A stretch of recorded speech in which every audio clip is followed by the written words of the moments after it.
안녕하세요. 이명기 목사입니다. 오늘은 사사기 4장 묵상입니다. 이스라엘은 사사 에옥과 삼갈의 활약으로 모압과 블레셋의 압제에서 벗어나 80년 동안 평화를 누렸습니다. 그런데 사사가 죽은 후에 다시 악을 행했습니다.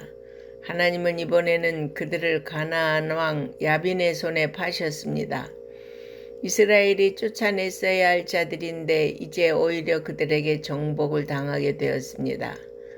그들은 이전에 당한 압제보다 더 심한 학대를 20년 동안이나 받아야 했습니다. 80년의 평온은 모두 사라졌고 끔찍한 고통 속에서 이스라엘은 다시 하나님께 부르짖을 수밖에 없었습니다.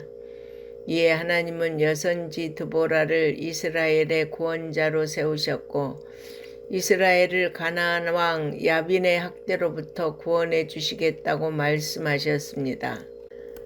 드보라는 이것을 바락 장군에게 전달하면서 야빈의 군대 장관 시스라를 하나님이 그의 손에 넘겨주실 것이니 하나님의 명령대로 납달리와 스불론 자손 10,000명과 함께 다볼산으로 가도록 했습니다. 그러자 바락은 드보라가 함께 가지 않으면 자신도 가지 않겠다고 말하므로 드보라는 자신이 반드시 함께 가겠다고 약속하면서 이것 때문에 시스라가 여인의 손에 넘겨짐으로써 바락이 영광을 얻지 못할 것이라고 했습니다. 즉 바락은 하나님의 명령과 약속보다 인간 지도자를 더 의지하는 연약한 믿음을 보이므로 그에게 약속된 영광이 다른 여성에게 넘어갔다는 선언을 통해 책망을 받았습니다.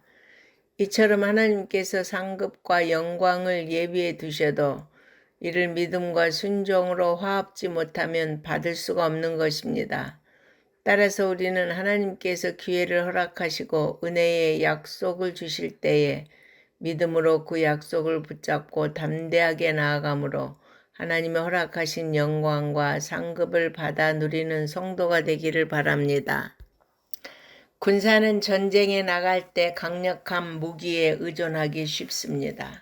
그렇다면 막강한 철병거를 앞세운 시스라 앞에서 이스라엘은 상대가 되지 못했을 것입니다. 하지만 하나님이 이들 앞에서 싸우셨기에 이스라엘은 승리할 수 있었습니다. 이스라엘의 승리는 하나님으로 인한 것이었습니다. 따라서 영적 전쟁에 나아가는 성도는 하나님의 앞에서 싸우심을 믿어야 합니다. 하나님은 예수님의 승리를 우리에게도 주셨습니다. 우리는 예수님을 믿을 때에 영적 전쟁에서 승리할 수 있습니다. 바락은 하나님의 약속을 온전히 믿지 못해 시스라와 싸우기를 주저했습니다. 그런데 시스라는 놀랍게도 평범해 보이는 한 여인에 의해 비참하게 죽었습니다. 하나님은 연약해 보이는 여자를 통해서도 얼마든지 승리를 이루실 수 있음을 보여주신 것입니다.